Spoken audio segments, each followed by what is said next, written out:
po si Manuel Dumdum ng Simangkot Eco Developer Service Cooperative. Ngayon ay tinatarget lagi ako dito ng munisipyo para gawin ko ang aking trabaho.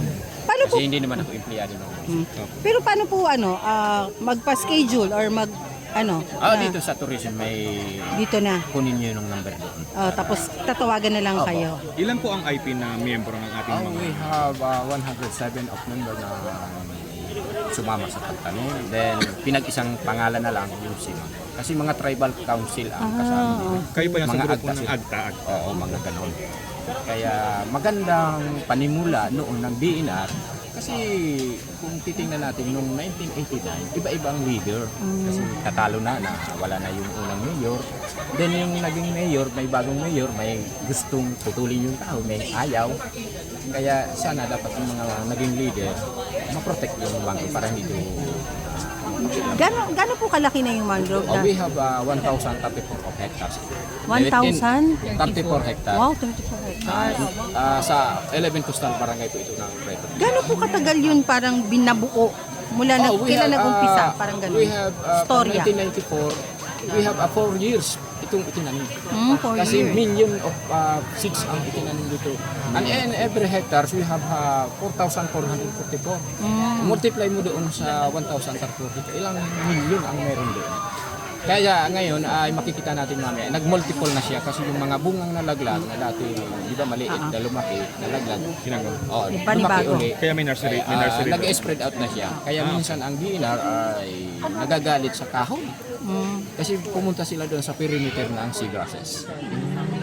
Ngayon, ang ibig sabihin ng DNR, bunutin daw ang kahoy ng mangrove. It's a natural.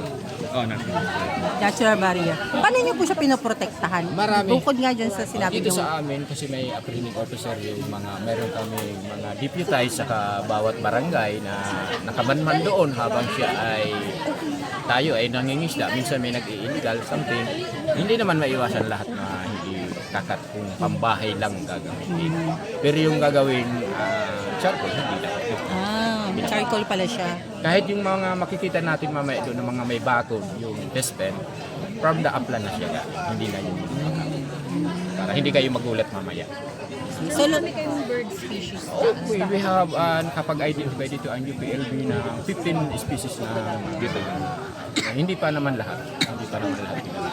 may peak months po ba kayo na maraming turista? Or From summer siya. And then kung wala kaming gano'n. Ganito kasi pag masyadong malakas ang alon, hindi namin pipilitin yung gas na. Kasi ang mga Protection, lugar na safety. pupuntahan pala ay mangrove tunnel, yung kaawagan nito, yung minsan yung pupunta tayo ng island, and then pupunta tayo sa Starfish Island, then meron tayong lagoons, yung paligid mismo. Pero hindi tayo aabot doon dahil wala tayo oras. so kung saan po lang tayo ngayon? Pero Kasi so far, binigyan ako ng oras na po ilan yung dapat na pupuntahan? Ilang ang fish- mangrove tunnel, mangrove saka tunnel, yung Starfish Island, Starfish sa Island, Talibagong, patapos yung Sandbar. sandbar? Yun po yung mga usual na kasama sa tour. Opo. So that's, ulitin ko lang po, that's 1,500 for 2.5 hours. Pag nag-exceed, additional fee. Okay. All coordination pass through the tourism office Yes, dito sa Prieto Diaz. Okay. Thank you. So may magandang performances ang mga guide. Per tao po yun o per bangka? Hindi, per bangka. Per bangka. So maximum po, how many sa isang 10 bangka? of every boat, 10 of 10 heads. 10 heads per ano. 150 lang? 150 nga lang eh. Hindi namin naayos pa yung total tungkol sa payments. I-reduce pa naman. Okay. Pero hindi po. Mamababa na nga po yun eh. Kaya nga pala po, with regards to diba payments, saan po napupunta actually? Is it go to the tourism or go to the community? Yung 1.5 kasi is tatlo yung bankero, ito 500 siya, tapos babawasan ito na masama naman. So, wait lang. So, may environmental fee. Sir, tanong ko lang, sa isang araw po, mostly nakakailan ba na tour ang isang bangka? Dito may dalawa or tatlo. Nakakadalawa, tatlo naman sila in a day. Lalo na kung saan. Summer. Isa na ako, isa na mga bata.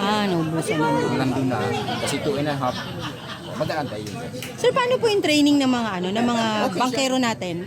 Safety, lifeguards, parang gano'n. Nakapag-avail naman ito ng mga iba't ibang training. Okay, so safe na. Minsan kasi hindi natin masabi, nagkaroon ng emergency sa laot. Walang problema kasi itong mga nandito, mga mangingisda. Hindi lang yun, manlalangoy, manlalangoy. Kung hindi ka maka-safe doon sa best, may bangkero. Kasi hindi aalis na walang. Sir, last na lang. Parang invite na lang everyone na itry itong inyong... Okay, maraming salamat sa pagkakataon. Ako po ay nag-aanyaya sa inyo lahat ng mga pupunta dito sa lugar ng mangrove ng Puerto Diaz. Ako po ay nag-aanyaya sa inyo para i-witness natin yung kagandahan ng mangrove sa Puerto Diaz. Ako po ay sumasang-ayon sa programa ng Department of Tourism na ipaabot sa inyo lahat ng gusto nyo tukuyin dito sa lugar, lalo ng mga resort. Salamat at magandang umaga po. Thank you. From Kamsud, Norte, Albay, and then hanggang sa Ilocos, napunta rito siya para imbitahan ang mga university para mag-resort dito. Kaya nagkaroon kami mga pagkakataon na yung mga hanap buhay namin dito ma-uplift, and then base sa aking karanasan, kasi ako isang electrical technology at saka isa akong membro ng Simangkor Eco Developers Service Cooperative. Ako yung presidente ng mga Alright, so kaya ito po, kasi kanina nag-tip na sila. So ito po, larangan namin. Yun lang mga po, sana mamaya mag-enjoy kayo, and then ituturo namin sa inyo kung ano ang mga kadahilanan kung bakit mayroon tayong dapat may kahit sa community lalo sa palibot ng bayan. Ito ay maraming kapinabangan doon sa ating shoreline na hindi ito magagamit. thank you very much guys. Next time ulit. Dahil mayroon tayong mga kung ano ng disaster, yung daluyong, napipigil nitong mangrove. Ayun, pupunta sa mainland. Kaya ako ay nagpapasalam sa inyong presensya. Sana mamaya mag-enjoy. At saka i-brief ko kayo lahat. Hindi aalis na hindi kayo hindi papayag ang tourism.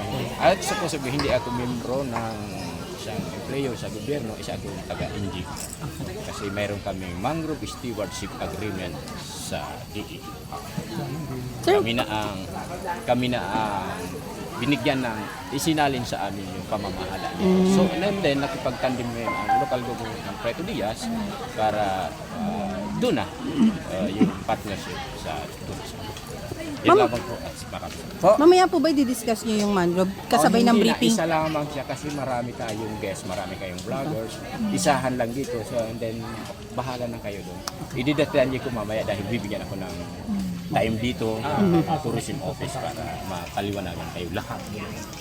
Pala ulit, mabuhay po sa Puerto Diaz. Ako po nga pala si Manuel Dumdum, isang presidente ng mga bangkero po dito sa lugar ng Puerto Diaz. So posible ang pagpupunta nyo dito para po ito sa aming kapakanan din po dahil sa magkakaroon kami dito ng mga pagkakakitaan po sa larangan ng tourism. Kami po naman yung mga taga-local government ng Puerto Diaz, lalo na itong local tourism office ng Puerto Diaz kay Ma'am Patet. Kami po ay nagtatandim dito para umasinso din ang aming lugar. Salamat sa presensya nyo na kayo po ay nakapunta. Alam ko kung ano ang inyong sadya na i-promote ang lugar namin.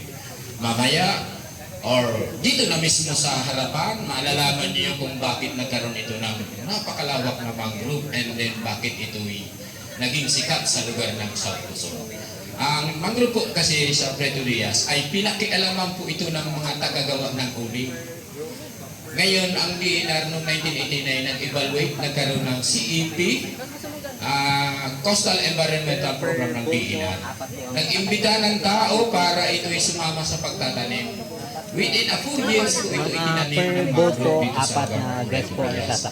Salamat naman po doon po sa regional office ng DNR sa mungkahi nilang ibalik yung wilderness sa kahoy, kaya nagkaroon uli ng magandang bakawan sa lugar ng Puerto Diaz.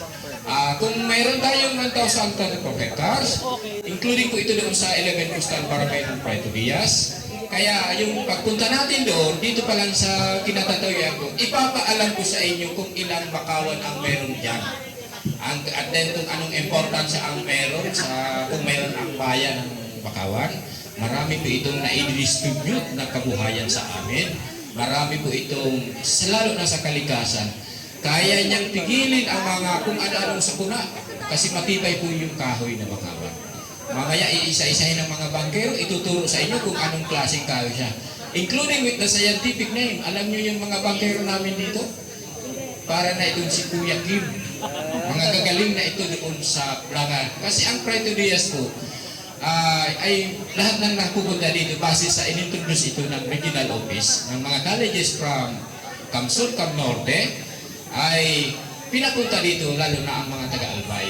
Bicol University, State University of Catanduanes, napunta dito, Ilocos, napunta dito para mag-research kasi ito yung complete ecosystem. Kasi yung complete ecosystem na nandito yung seagrass, mangrove, and the corals.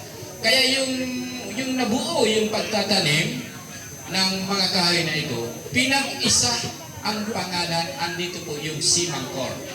Yung Simangkor is Simangkor Eco Developer Service Cooperative na ngayon po ito yung katandem ng gobyerno sa pangangalaga nitong kakahuyan. Kaya mapupunta tayo doon sa pinakamagandang kahoy. Kasi ang Preto Diaz po ay nanalo ng grand prize sa MMK. Malinis at masaganang karagatan. Worth 30 million. Alam nyo yung napanalo na 30 million? Ipinamahagi po ito sa mga mangingisda. Yun ang ginawa ng aming butihing mayor. Andiyan po ang council, ang vice mayor ng Preto Diaz. Nandiyan nakikinig. Ipinamahagi yung mga gamit. Hindi pera, mga kagamitan po ang ipinamahagi sa mga mangingisda sa Preto Diaz. Kaya yung pagkakaisa sa Preto Diaz ng taong bayan, ng community, yung mga nandito sa likod na tourism, ang taga-NGO, nagsanib persa para lahat ng pagkikinabangan dito sa mangrove kasi yung blessing ay binigay sa Preto Diaz. Kasi nga kahit taga-Dunsol, natatakot sa taga-Preto Diaz kasi ang butanding lumalayas doon sa area. Ang mangrove, hindi umalis. Lalo na poprotektahan ito ng local government ng Preto Diaz. Under the supervision ng aming butihing mayor, Romeo Garcia. And then ngayon, bago tayo alis, kung may katanungan kayo mamaya sa bangkero, sabihin mo lang. And then, magsusod tayo ng best bago tayo aalis kasi protocol yun. Okay na po? Ready na po ba tayo? Ready! Okay, enjoy sana.